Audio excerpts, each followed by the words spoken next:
Here's a little thing about me. I like video games. Like, a lot. I've been playing them for about 18 years, which is funny considering I'm 21. I've played competitively, just for fun, I've played FPS games, fighting games, racing games, so on and so forth. Now what I'm getting at is, well, one thing all those games had in common is that having a comfortable controller, wheel, or even arcade stick is very important to your performance. RC racing and racing in general is very similar. If you have a transmitter you're not comfortable with, you're not going to perform well. In this video, we'll be going over some things to look out for when buying a transmitter for your RC car. Before we begin, however, this is your reminder to hit the like button and subscribe to the channel if you haven't already. Let's begin. Looking at the brands available for transmitters, you'll see that there are only really 4, maybe 6 brands that you can go for. The top 4, in no particular order, are Sanwa, Futaba, FlySky, and Spectrum. Killshow also makes transmitters, but they're all on back order, and there's another brand named KO Propo, but I literally have no experience with them, so I won't pretend to know more about them other than that they look really high quality. Like I said in one of my videos about starting out, it's important to stick to popular brands for the most part just in case something goes wrong. You don't want to be stuck with a dead receiver and nobody be able to lend you one, nor do you want to be stuck with a dead transmitter and not anyone have you lend you one. If most people at your local track run Futaba, then it might be best to go with them regardless of everything I might say in the next few minutes. Same thing with Sanwa, FlySky, and so on.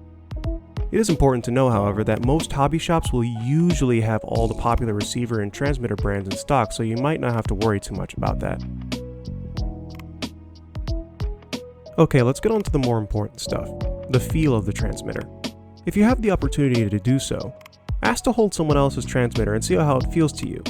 Ask yourself questions like, do you like the weight distribution of the transmitter? Do you like the placement of the wheel? Is the trigger spring too stiff or too soft? Each and every single transmitter, even one from the same brand, are going to have different feels, so be sure to try as many as possible. Now when I say the word Snapback, what do I actually mean? Snapback is a term used by many in the fighting game community, specifically the Smash community, to describe this. When you pull the stick, or wheel in this case, to full lock and let go, it will have enough momentum to go in the other direction like a metronome or a pendulum. After this happens, it will snap back to neutral. In the case of some older or less well-made transmitters, this thing happens several times in succession, like this. The reasons why this happens can vary from transmitter to transmitter, from the weight of the wheel to the strength of the spring that controls the wheel.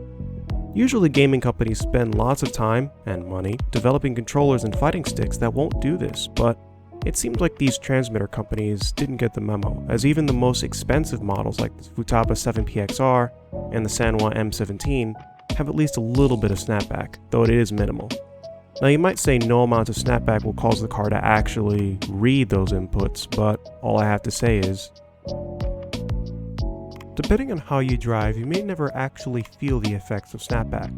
However, for those of you who have the tendency to let go of the steering wheel to reset the car to neutral, will have to deal with it more often. Input delay is one of those things that are straight up inevitable. There isn't much you can really do, as there will always be a certain amount of time it takes for the transmitter to send inputs to the receiver, and then for the receiver to send those inputs to either the ESC or the servo. Think of it like your own body and its reaction times. It takes time for the nerves in your body to send signals to your brain, or the input delay on a TV or a monitor. Each and every transmitter and receiver has a different input delay. Some more than others, some you really can't notice, others you barely notice. There's a bunch of very good videos by different RC YouTubers who can go over it much better than I can in such a short span of time, so I'll be sure to link them off in the description. There are 2 general rules to this though. One being that the better you are at driving, the more noticeable input lag will be to you. So do not go out and spend $500+ on a radio and receiver if you don't have the means to. I'll get back to my personal recommendations in a bit. The other rule being that generally mainline brands have the least amount of input lag. That's why I haven't gone over many extreme budget brands in this video. Yes, you can buy a receiver and transmitter combo for less than $50, but it might not be suitable for racing. The receiver might only have 3 channels, for example. The minimum you'll need will usually be 4, the servo, ESC, a fan, and a transponder. Speaking of which, modern day transmitters have a lot of settings these days, most of which people will never actually use. So instead, let's go over the settings that I personally have used or have seen others use. Let's start off with the basics. First, we have steering dual rate. Steering dual rate is very simple. It's how far you want the steering circle to travel.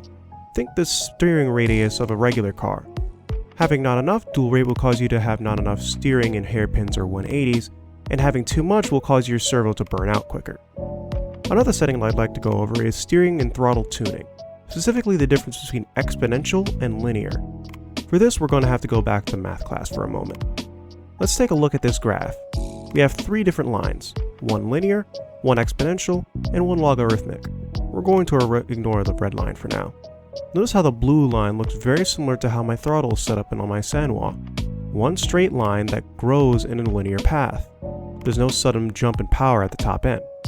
For exponential, there is a sudden jump in power at the higher end of the throttle input, as you can see on my Lake Futaba 4PLS. Be sure to try both to see which you like more. Personally, I prefer linear throttle, easier to understand. Lastly, let's go over my recommendations for radios for different people for different price ranges.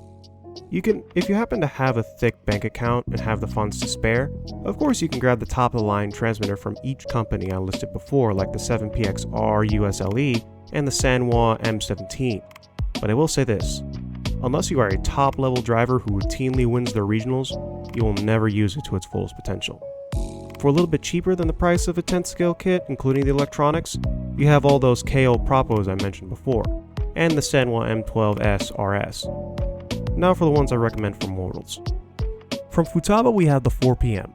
This is the successor to the 4PLS I used to have before it finally kicked the bucket.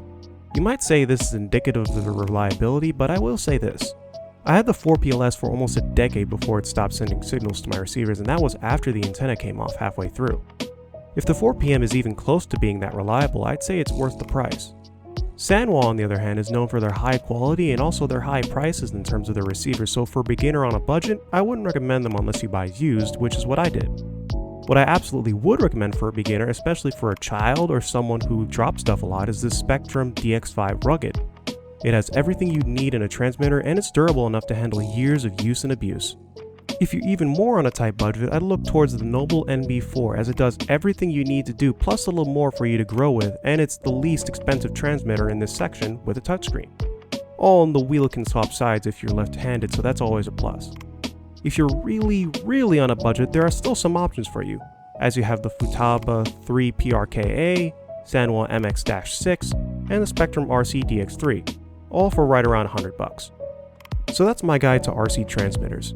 If you liked the video, be sure to hit the like button, comment what you thought, and subscribe for more, as we are, as of the writing of this video, 52 subscribers away from 1,000, and that's genuinely awesome.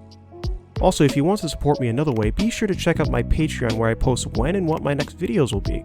Speaking of which, I'd like to thank my patrons Michael Williams, RC World Discord server, Lucas Tarka, Casey Nix, and Ben Reeves. Thanks for watching, and I'll see you next time.